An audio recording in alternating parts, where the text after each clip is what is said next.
Okay, so on today's episode of Open Air Creative, we are going to dive into something a little bit different than we have been in the past. So we're not talking about spirit world connections, we're not talking about death or grief or creativity. Well, kind of in a way. We'll see. Ultimately, today we are discussing smashing beauty standards. And yeah, actually, we're going to dive in on how this creatively impacted me in a negative way and where now I'm wanting to dive into creative self-expression with it in a new way. So, backstory. I, years and years ago, since I was a teenager, have been that person who could not be seen without makeup. I couldn't leave the house without it. I relied on it for my worth and my value. If I was ever seen without it, it was a huge ordeal. I got super nervous and panicky and it was a big deal. So I used to wear a fair bit of makeup. I just realized over years and years of doing this and having this be part of my cycle, part of my morning routine, spending, an hour getting ready every day, whether that was straightening my hair or putting makeup on or trying on tons of clothes until I found the outfit that felt perfect for me, or all of this. I eventually got to a realization that I was exhausted with it. I was so tired of it. I was so tired of living into these stipulations that we put on women, these standards that we have, the ways that we conform. I was noticing how many things were showing up to get attention from the male gaze, but also the female gaze, but also all of people's attention. It was like I just needed my looks to be acknowledged. And so at one point, it just got really exhausting. I was just really tired of spending time in the mornings doing this. I was also struggling with an addiction around this time. And so navigating my addiction struggles on top of my beauty standard insecurities and everything just became a lot. And the insecurities from the beauty standards were no longer my priority because the addiction was at this time. So weirdly, it kind of all helped me at the same time because I was letting go of beauty standard stuff as I was kind of hooking into the addiction stuff more. But then eventually the addiction stuff became exhausting as well. And so I ended up slowly easing off the addiction stuff.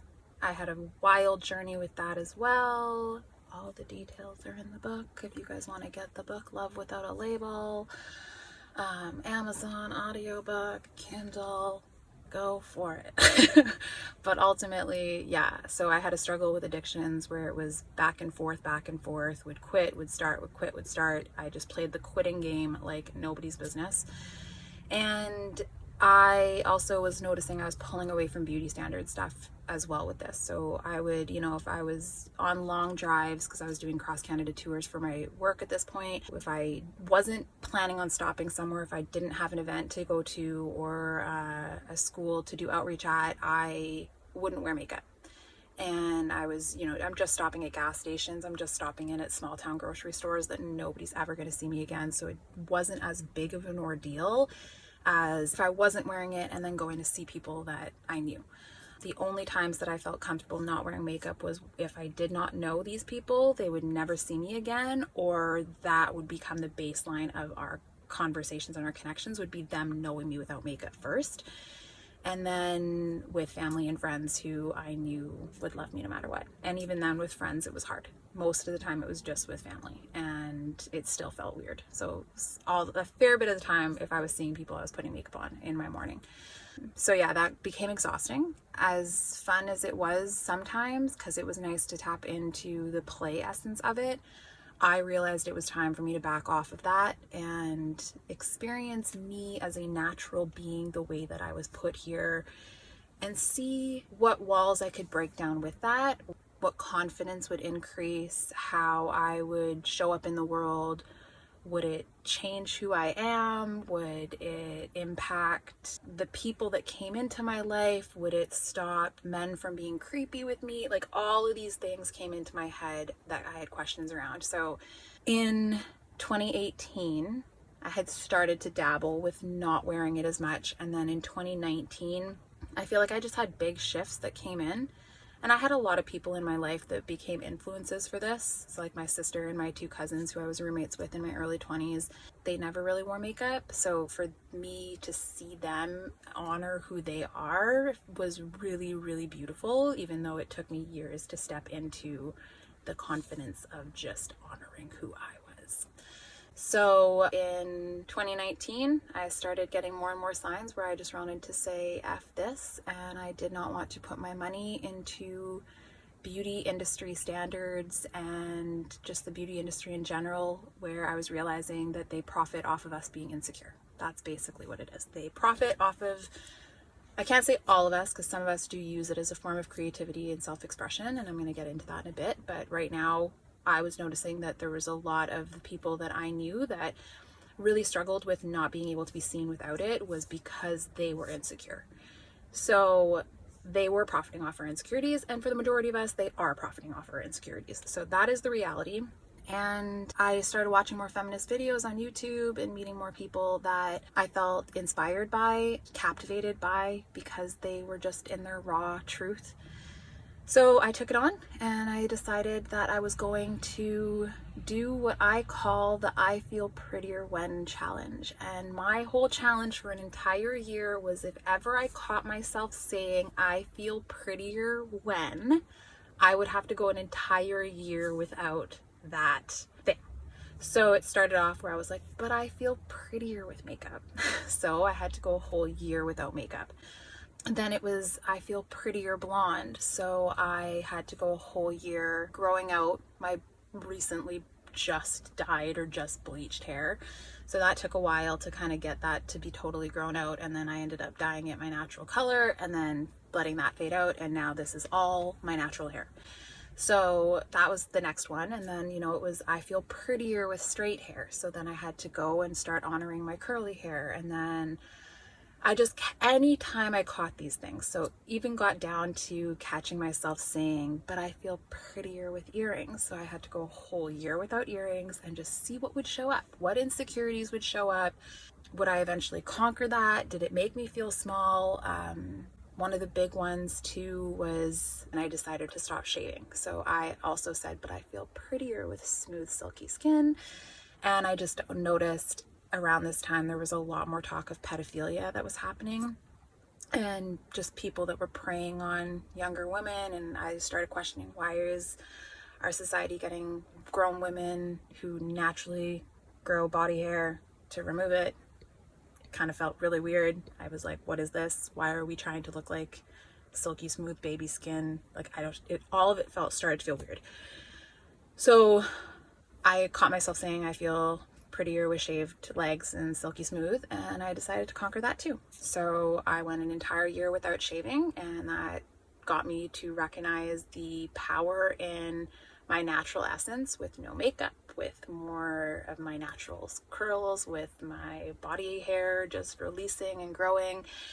And the wild thing with the body hair thing was that I genuinely felt this really strong power that came through me with releasing the body hair insecurity, I guess I could call it, because I found power in having armpit hair. I started to fall in love with the texture of the leg hair and everything, and I just worshipped it more, and it actually developed me to have stronger confidence in myself within this. I also recognized that it was so beautiful to just touch my face and be able to just rub my face when I wanted to, rub my eyes when I wanted to, without having to worry about mascara all over the place, or just so much stuff that felt so time consuming.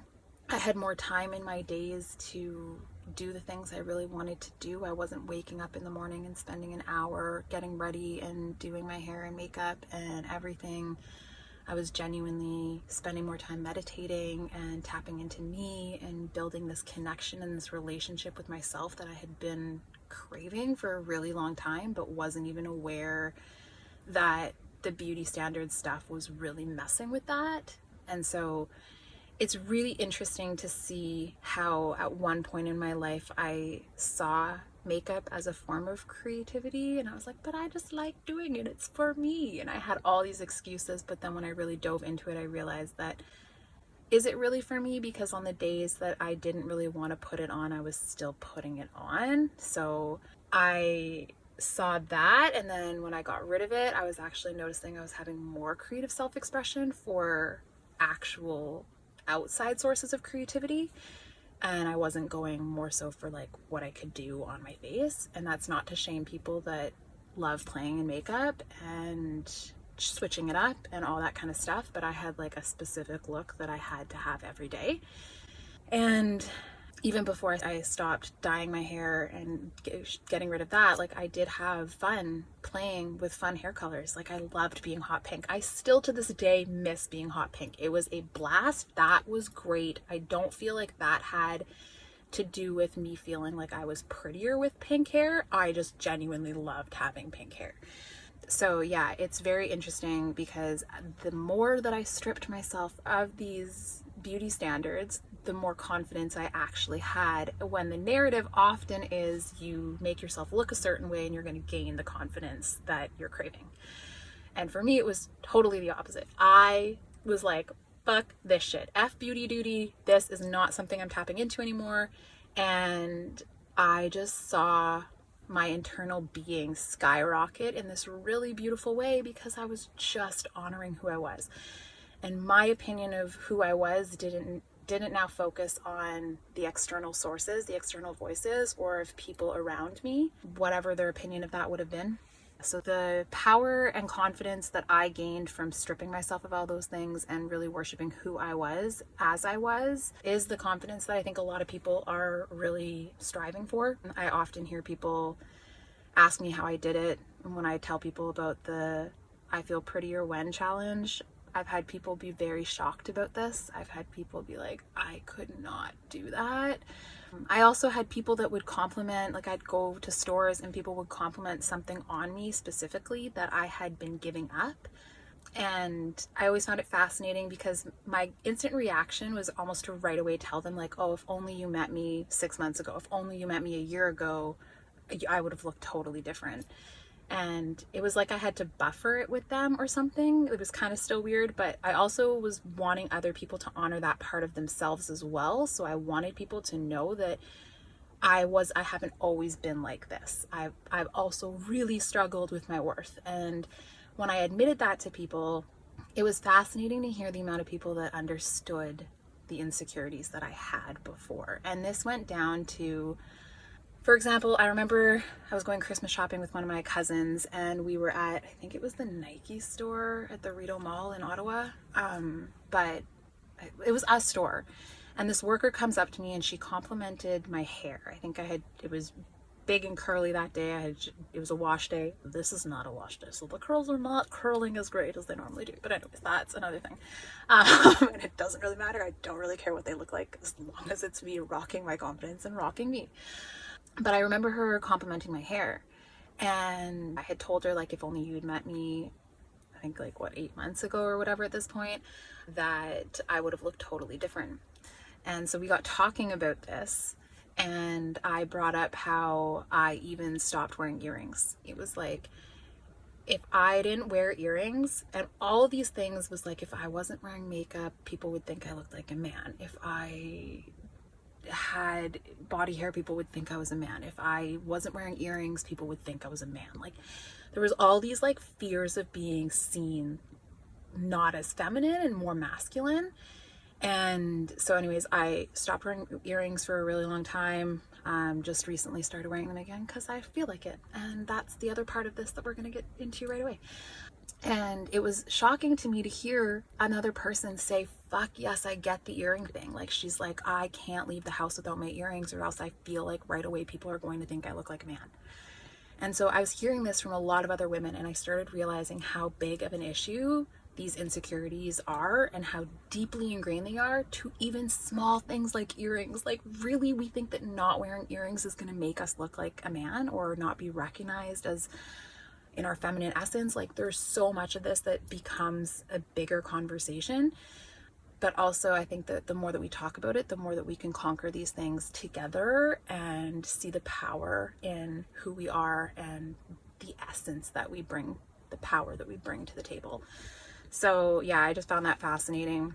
With all that said, I find that with me, I tend to be the person that will break down boxes. So if I feel like I'm being placed in a box, or society expectations, family expectations, whatever it is, if I feel like I'm being placed in a box, I'm smashing that box down. Like, that is the little rebel in me. I'm gonna conquer this stuff. I am not going to be restricted. I want to live my life. I want to feel expansive, not contracted. I want to worship not only myself, but worship the life experience that I want to have and that I'm meant to have. So then I started smashing that, and that's where I smashed all the beauty standard stuff. And I found that it was really powerful. And then what I found was happening is, after 3.5 years of not shaving, not wearing makeup, not doing anything beauty standard related, I wasn't even wearing nail polish, like just anything that I was going to be buying into that industry, I was putting a massive hiatus on it. And then I felt like I started putting myself in my own little box, where I was like, oh, now I'm the girl who doesn't shave. Now I'm the girl who doesn't wear makeup. Now I'm the girl who's always natural.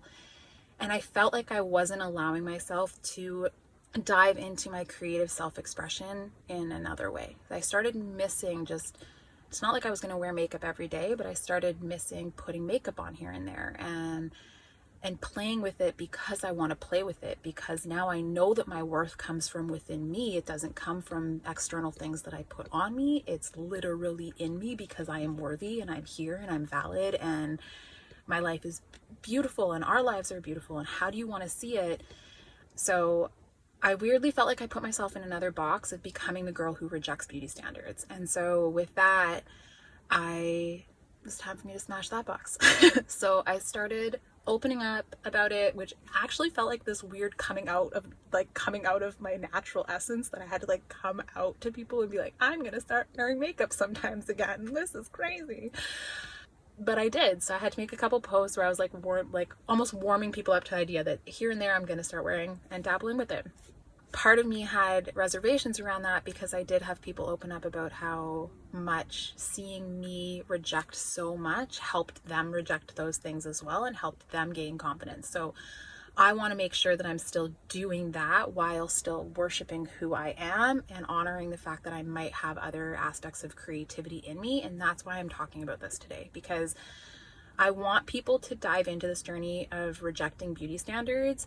And I don't think that the person that you're getting the advice from needs to fully be in that 100% of the time, because that's not the direction I'm feeling called to right now. So like, lately, I'm kind of also really craving playing with my hair.